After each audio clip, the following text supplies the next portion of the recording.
Kif intom? Illum qed nitkellmu fuq l-Avvent. Tinsewx tafsu like u subscribe. Grazzi li seguna. Armi l-ktib tal-profeta Iżajja. Il-kelma li ġiet fdera lil Iżajja bin Amos dwar Ġuda u Ġerusalem għad jiġri fl-aħħar jiem li l-għolja tad-dar tal-mulej tola l-fuq mill-qċaċet tal-muntanji u tintrefa l-fuq mill-għoljiet. Lejja għad jiġru l-ġnus kollha. Kotra ta' popli għad jiġu jgħidu ħalli mmorru u nitelgħu fuq l-għolja tal-mulej lejn id-dar ta' Alla ta' Ġakob biex jgħallimna triqatu u nimxu fil-modijiet tiegħu. Għax minn Sion joħroġ it-tagħlim u l-kelma tal-mulej minn Ġerusalem. Il-mulej jagħmel il-ħaq bejn il-ġnus u jaqta' s-sentenza bejn ħafna popli. Huma jibdlu xwapel tagħhom f'sikek tal-moħriet u l-lanezz tagħhom f'imnieġel. Ebda ġens ma jerfa' xabla kontra ġens ieħor u s-sena tal-gwerra ma jitalmuhiex iżjed.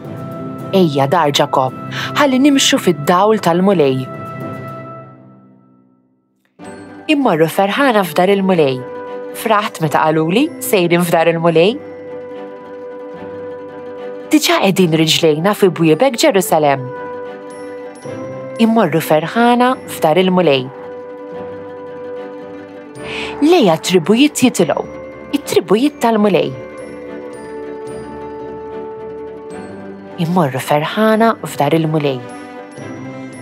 Biex skont il-liġi ta' Iżrael ifaħru isem il-mulej għax hemm twaqfu t-tronijiet tal-ħaq, it-tronijiet tad-dar ta' David. Immorru ferħana f'dar il-mulej. Itolbu sliem għal Ġerusalem, ħajkollhom sliem daw kollha li jħobbuk. Ħajkun hemm sliem ġewwa l-ħitan tiegħek u l-ġid fil-palazzi tiegħek. Immorru ferħana f'dar il-mulej. Minħabba ħuti u ħbiebi ħallini ngħidlek, is-sliem għalik. Minħabba f'dar il-mulej Alla tagħna nixtieq illi jkollok il-ġid. Immorru ferħana f'dar il-mulej. Ara mill-ittra ta' San Pawl Apostlu lir-Rumani. Ħuti, waslet is-sija li intom tqumu min-nas għax is-salvazzjoni tagħna hi eqreb minn meta bdejna nemmnu. Il-lejl għoddu għadda u qorob il-jum. Inwarbu mela l-emil tad-dlam u nilbsu l-armi tad-dawl. Ngħixu kif jixraq bħal f'binar, mhux bl-ikel iż-żejjed u s-sokor, mhux biż-żinaq u d-baħrit, mhux bil-ġlied u lejra. Imma ilbsu lil Siedna Ġesu Kristu u ħallukom mill-ħsieb tal-ġisem u l-ġibdiet tiegħu. Alleluja, alleluja. Uri lilna mulej it-tieba tiegħek u s-salvazzjoni tiegħek għatina. Alleluja, alleluja. Ara mill-Evanġelju skont San Mattew. F'dak iż-żmien Ġesu qal lid-dixxipli tiegħu: ħal fi żmien Noe hekk tkun il-miġjeta bejn il-bniedem? Għax kif fi żmien ta' qabel id-dilluvju kienu jieklu u jixorbu, jiżżewġu u jżewġu sa dak in-nar li Noe daħal fl-arka u b'xejn ma ntebħu sa ma wasal id-dilluvju u ġar lil kulħadd. Hekk tkun il-miġjeta bejn il-bniedem. Imbagħad tnejn ikunu fl-għalqa, wieħed jittieħed u l-ieħor jitħalla. Żewġ nisa ikunu jidħnu flimkien, waħda tittieħed u l-oħra titħalla. Issru mela, għax ma tafux il-jum li fih jiġi siedkom? Kunu għafu dan, li kieku sit id-dar kellu jkun jaf f'liema sara tal-lejl se jiġi l-ħallil, kien jisar u ma jħallix min jinfidlu l-ħitan ta' daru. Mela kunu lesti intom ukoll, għax qatt ma tistgħu tobsru s-sija li fiha jiġi bin il-bniedem. Dan l-ewwel ħadd tal-Avvent. L-ewwel ħadd fil-kalendarju tal-Knisja. L-Avvent u żmien biex inħejju ruħna għal miġja tal-mulej. Fl-ewwel qari, Iżajja jitkellem fuq l-għolja tad-dar tal-mulej li ġej. Din l-għolja il-post fejn niltaqgħu u nqimu lil Alla.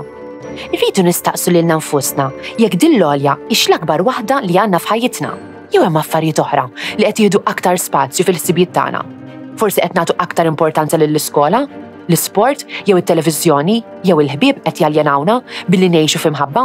Meta nippruvaw nimlew qlubna b'dawn l-affarijiet u nqattgħu il-ħin tagħna nagħmlu dak li rridu flok dak li suppost nagħmlu, qlubna ma jibqgħux iħossu, jitmewtu. Imma Pawlu jikteb waslet is-sija li intom tqumu min-nas. Lubna ma jistgħu qatt jimtlew jekk mhux balla? Jekk aħna maħluqa għal xi ħaġa infinitament tajba, xejn iżjed ma jista' jaħdilha posta? Jeħtieġ nilbsu l-armi tad-dawl u nitilgħu fuq l-għolja. Mela, jekk l-affarijiet ma kinux sejrin tajjeb fil-ħajja spiritwali tagħna, l-affentu iż-żmien biex ngħixu b'mod differenti. Iżajja jikteb, ħalli mmorru u nitilgħu fuq l-għolja tal-mulej biex jgħallimna triqatu u nimxu fil-modijiet tiegħu. Għalhekk immorru l-Knisja? Alla jrid jgħallimna u jenna, u ħidna ma naslux. Relazzjoni ma' Alla titlob li jkun hemm int u Ġesu. Jekk m'intix tqatta' ħin ma' Ġesu, mhux ħassiru ħbieb aktar intimi u mhux ħatagħmel faċli biex jgħinek? Issa hu żmien biex inħejju post biex Alla jiġi f'ħajjitna. Fil-Vanġelu, Ġesu jgħid kunu lesti intom ukoll għax qatt ma tistgħu tobsru s-sija li fiha jiġi bin il-bniedem. This Maltese translation was produced in collaboration with the Church in Gozo. Don't forget to like, subscribe, and support this channel on Patreon using the link in the description. Thanks for watching!